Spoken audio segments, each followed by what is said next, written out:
The Sultan and his legions had turned the tide in the Ogre Wars. Instead of hastily assembling forces to defend his territory, Jaffar now looked to press the attack and expand his domain.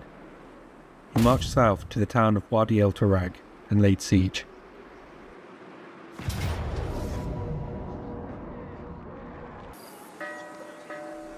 After a successful battle with a much smaller garrison, the Sultan secured control of the southern town. With this victory, the plains of Hattin had been brought entirely under the Sultan's influence. In the north, Emir Tamid Mahmudi had rested his weary forces following a successful siege of Ar-Jafar, where the Ogre invaders had been cast into the sea. He now pressed north, looking to reclaim the lost island city of Jafaris.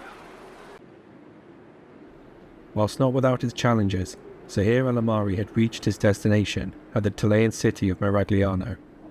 After selling his wares for a handsome profit, the caravan master returned home, his caravan laden with the riches of commerce.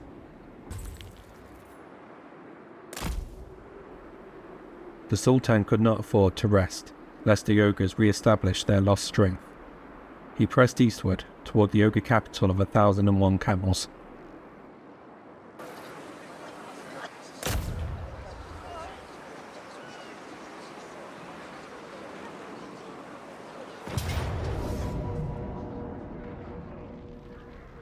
Tamid reached the walls of Jafaris, his own host vastly outnumbering the defenders.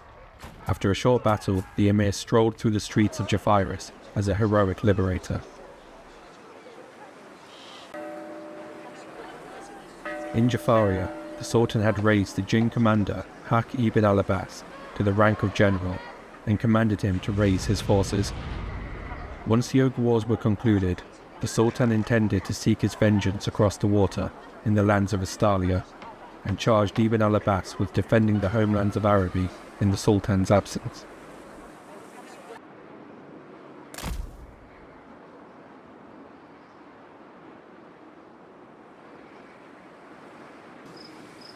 The ruins of the Hashashin's lair had previously been occupied by a nearby Skaven clan, whom the Ogre had struck an uneasy alliance with. As the Skaven too waged war with the Ogres, they had lost his territory to the hordes of Skrag the Slaughterer.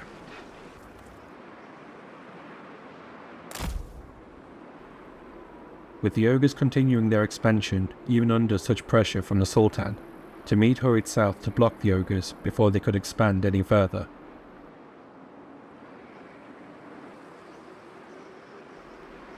As the armies of Araby closed in on the Ogres, the numbers of their foe became clear. In the oasis, Skrag the Slaughterer had managed to bring a large host to his side, with a second smaller host to the north.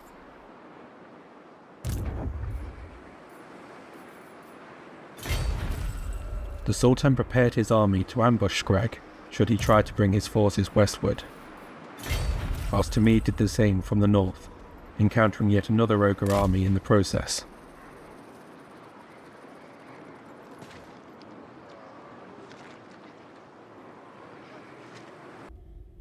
Eager to replicate the successes of his first caravan, Zahir al-Amari once again set out to cross the Old World.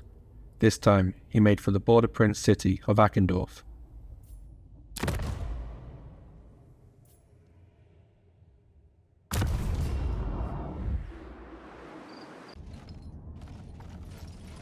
The Sultan's plan to catch the Ogres in an ambush had been scuppered, and his host came under a joint assault from multiple Ogre forces.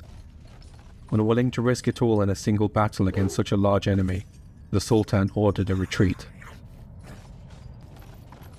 Whilst unable to escape the attacking Ogres entirely, the Sultan had managed to put enough distance between them that only a single enemy army was able to catch up. Much more confident with his chances of victory, the Sultan committed himself to battle.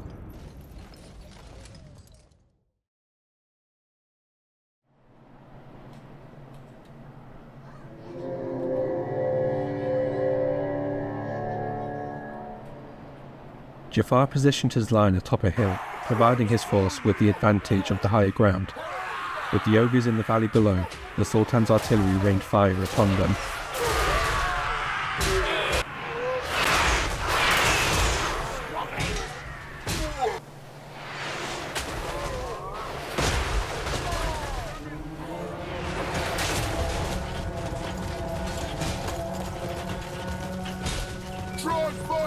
With no answer to the Sultan's ranged advantage, the ogres were pressed to ascend the hill.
The much weaker goblins on the ogre's centre-right flank were easily routed. The warriors of Araby wheeled to lend aid to their comrades.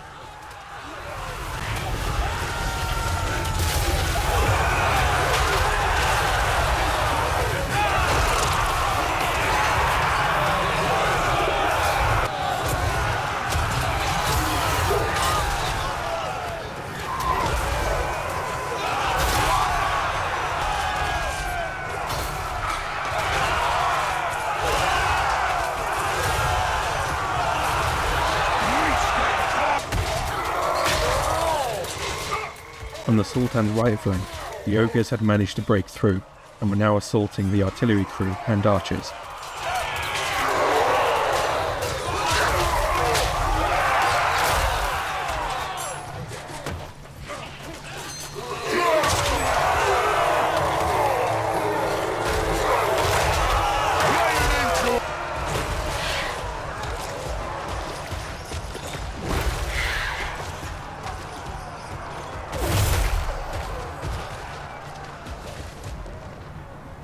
Following an intense duel, Scrag had attempted to flee the overwhelming might of the Sultan, but his efforts were in vain, and the Ogre Lord was cut down.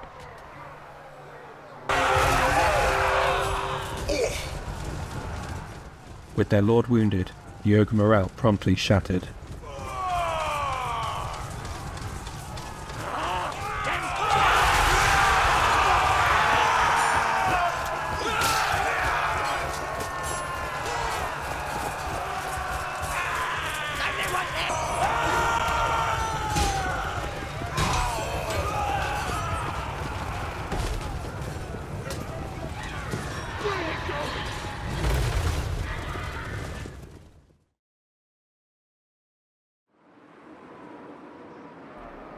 As the caravan crossed a Tomb King crypt owned by a dynasty that despised the Arabian objective, they demanded all portions of the goods.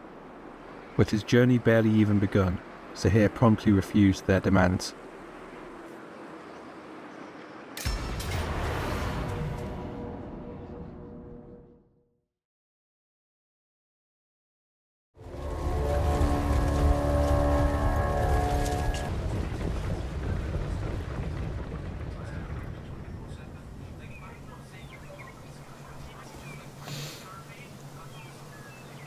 The princes of Nehekara had brought artillery with them that outranged Zahir's own.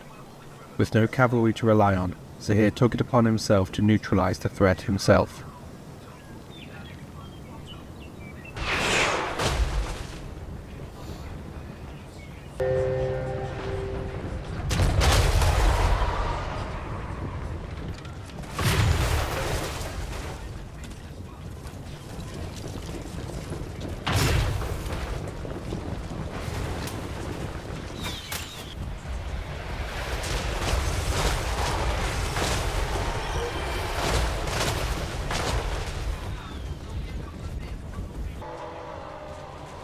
As the monstrous Ushabti approached, Sotep led the ogres in a countercharge.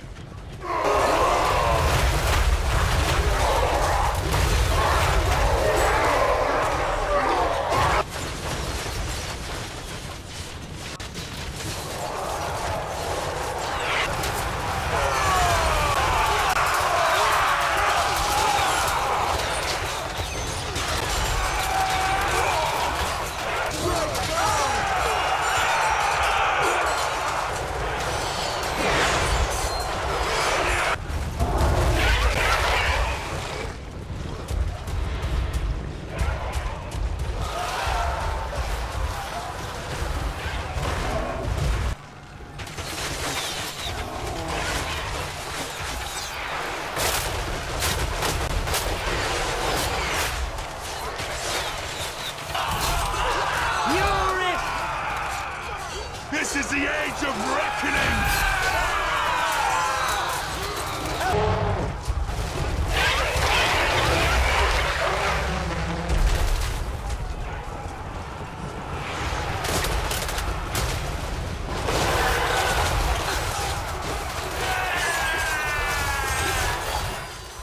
Using their ancient magic, the Nehekaran prince had summoned a unit of Ushabti warriors behind the Arabian line.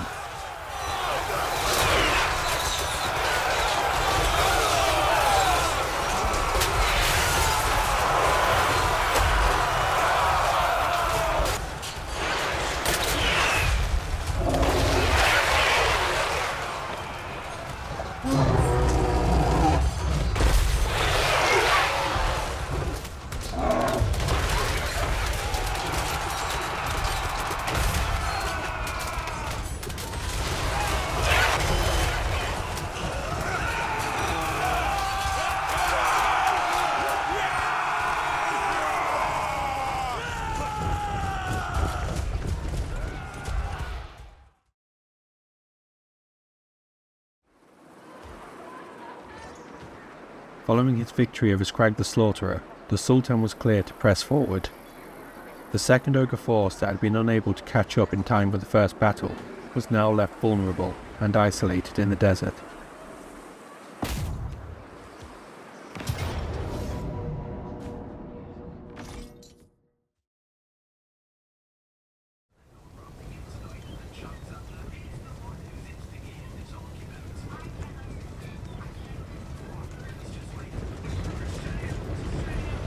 Confident of victory, the Sultan moved his line forward.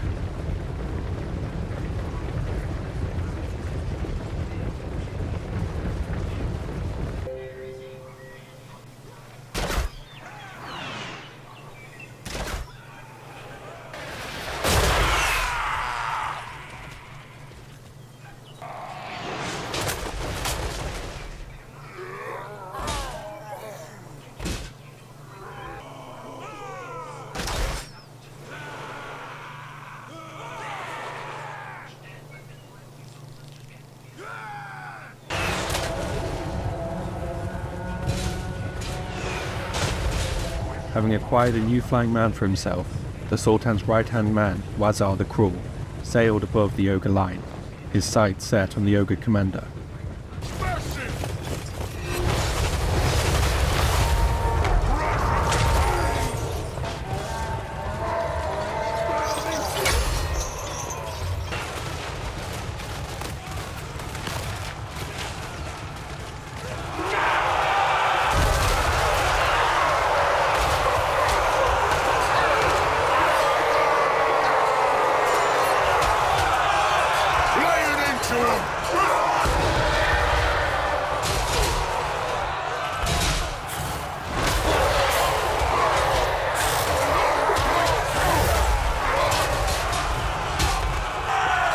The Sultan's cavalry manoeuvred behind the lines and smashed into the ogre's rear.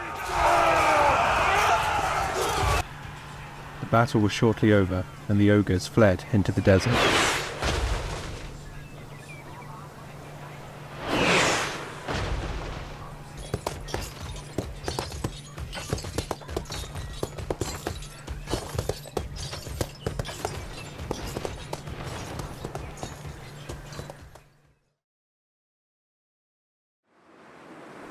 The impenetrable fortress of brute flesh that once surrounded the ogre capital was quickly disintegrating. From the west, the Sultan now stood unopposed, whilst to the north, Tamid Mahmudi closed in to continue the pressure.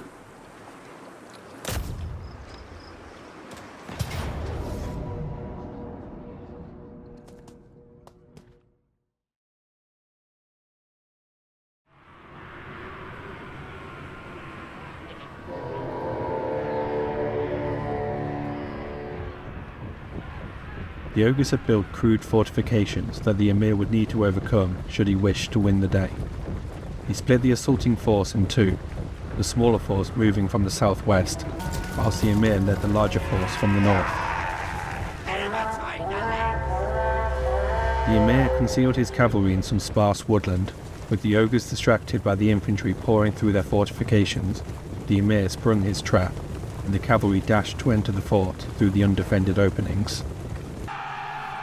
Off in the woodland, Cardam had been given command of a small force which was to stand guard for the incoming reinforcements.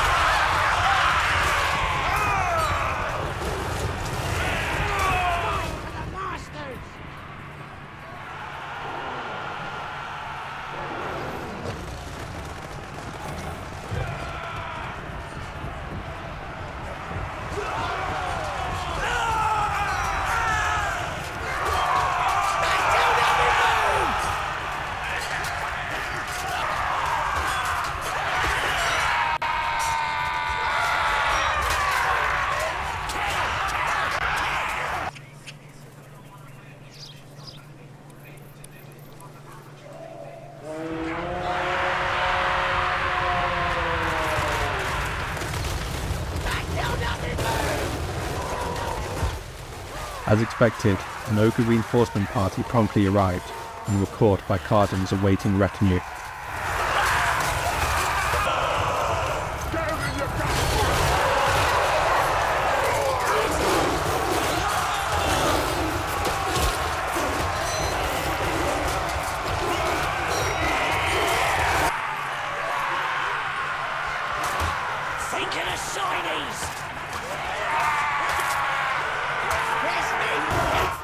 The cavalry poured into the fort, smashing into the ogre backlines as they attempted to fend off the attackers.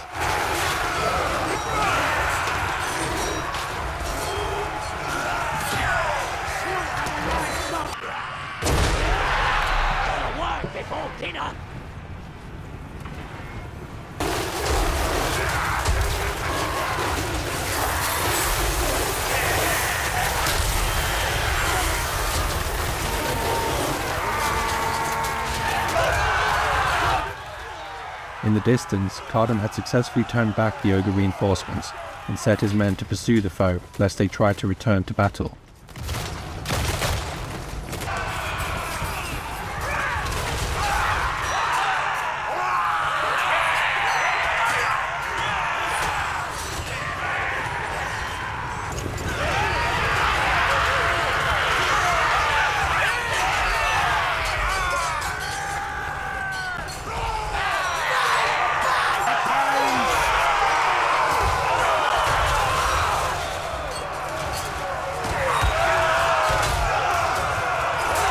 With the ogre defences wearing thin, Tomid gathered a small retinue of cavalry and moved deeper into the fort, seeking out the ogre commander.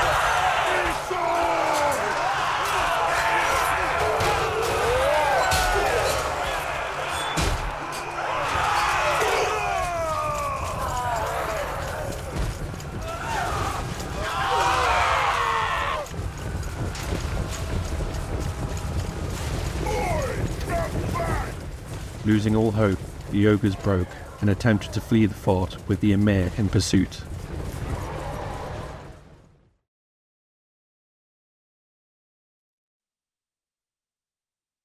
Only a miserly horde yet remained, and Tomid promptly moved his own forces to close in. The ogres, not known for their restraint, made a final desperate attempt to turn the tide of the war and moved on Tomid's position.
Seizing advantage of the ogre's disintegrating presence in the region, the Skaven had reclaimed the Hashashin's lair.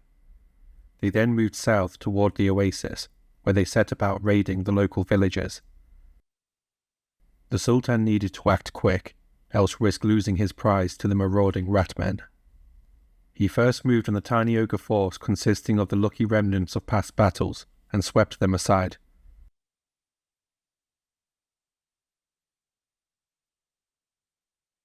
With the path now open, the Sultan marched on the oasis itself. With only a small garrison left to defend the town, the Sultan soon claimed victory.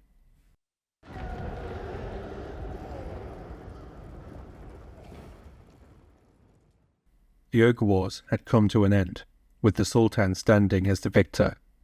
With a handful of new conquests brought under his control, the Sultan's beloved subjects rejoiced and celebrated the name of their lord and master. There was only one thing left to do to commemorate this momentous occasion.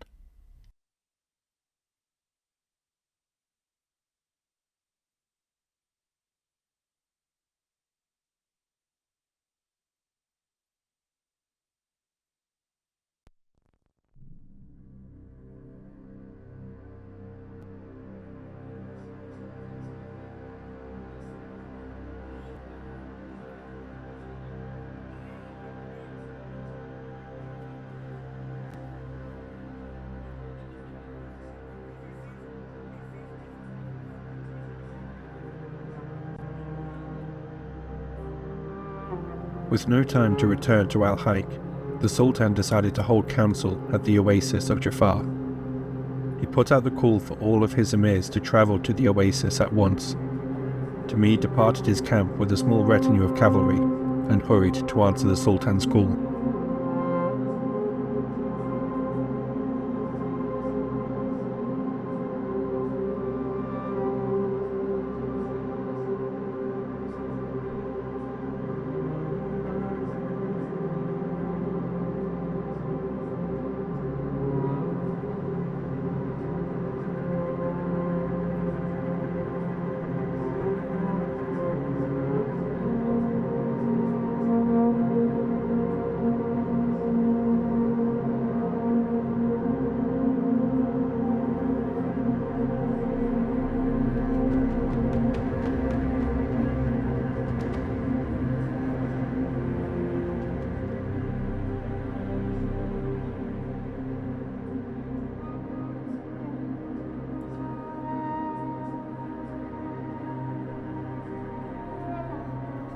Mighty and beloved Sultan, please forgive my tardiness.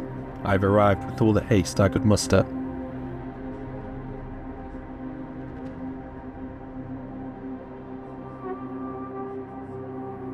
Do you forget yourself, Emir Tamid? Dismount your horse before you address the Sultan.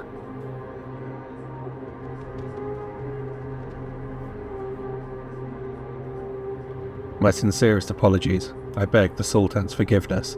The desert has taken its toll on my faculties.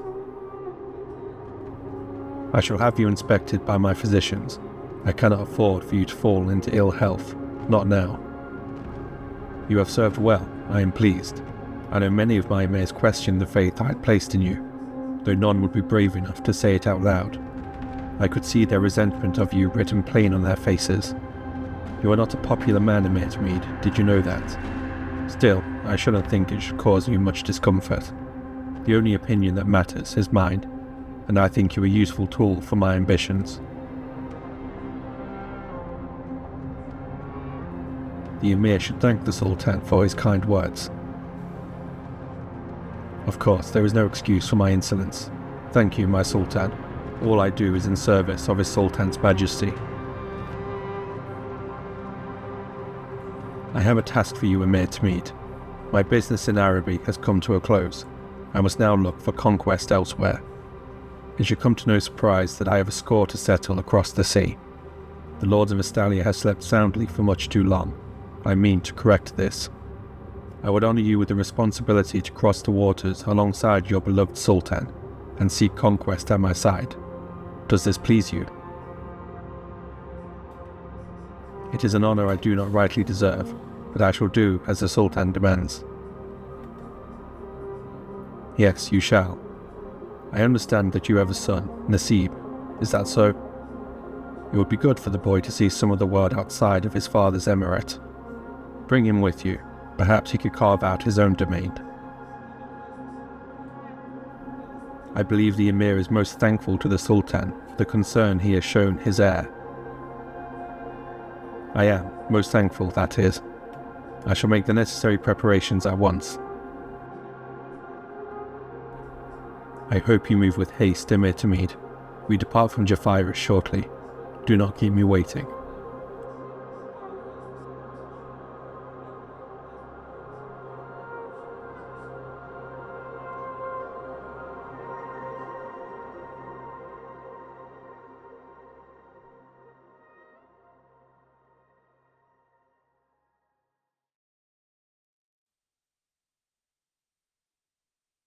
The Sultan issued a warning to the Ratmen to vacate his lands before following behind the Emir as they moved to sail north from Jaffar.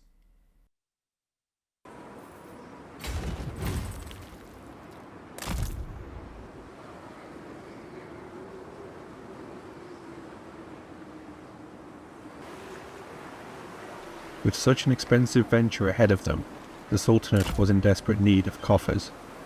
Eager to do his part, Tamid sought out the wreckage from the coast of Arjigil, hoping to seize some potential spoils. Upon arrival, they found they were not the first to arrive.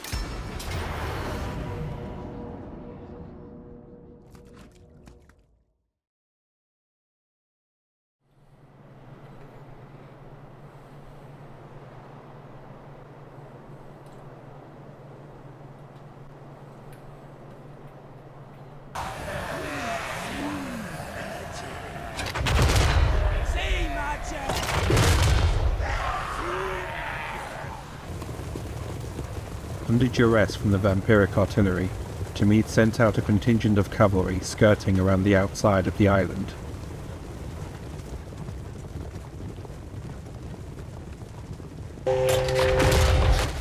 Having successfully avoided the undead black powder units, the cavalry reached their target.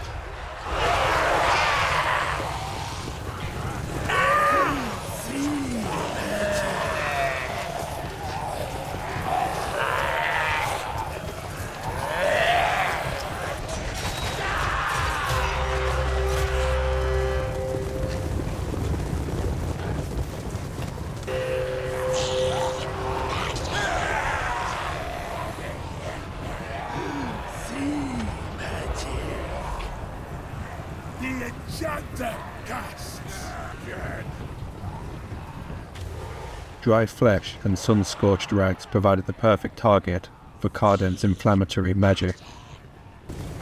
As the enemy drew near, Tamid sent out the rest of his cavalry around the sides, setting up for a flanking maneuver.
The Emir had won a sizable hoard for his efforts.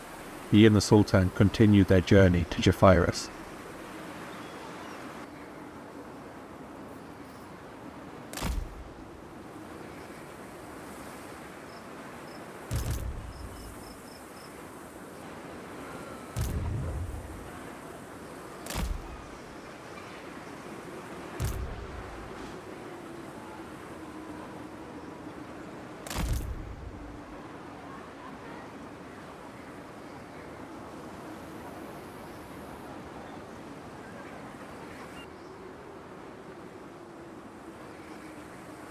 As they tracked across the lands near the mountains, Zahir spotted a dwarven caravan. Upon the approach, one Thane approached, wishing to follow along with Zahir's caravan because of grudges against members of his current group. But Zahir's sharp eyes also noticed that the caravan brought with them plenty of treasure.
Woman dead!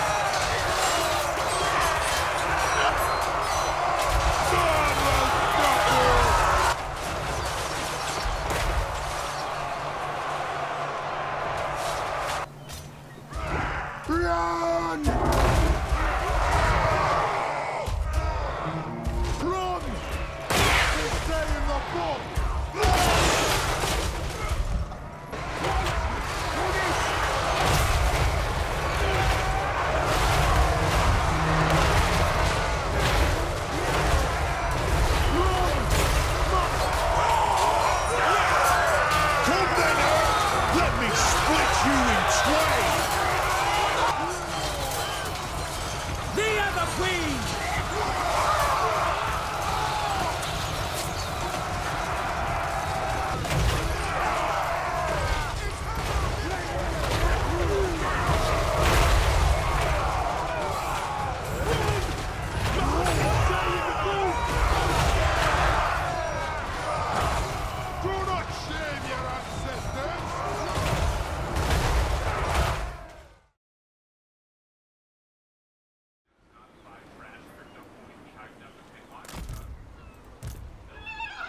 The Sultan and Tamid Mahmudi arrived at Jafaris, where a large fleet awaited them. They boarded their host and set sail across the open waters. Estalia awaits.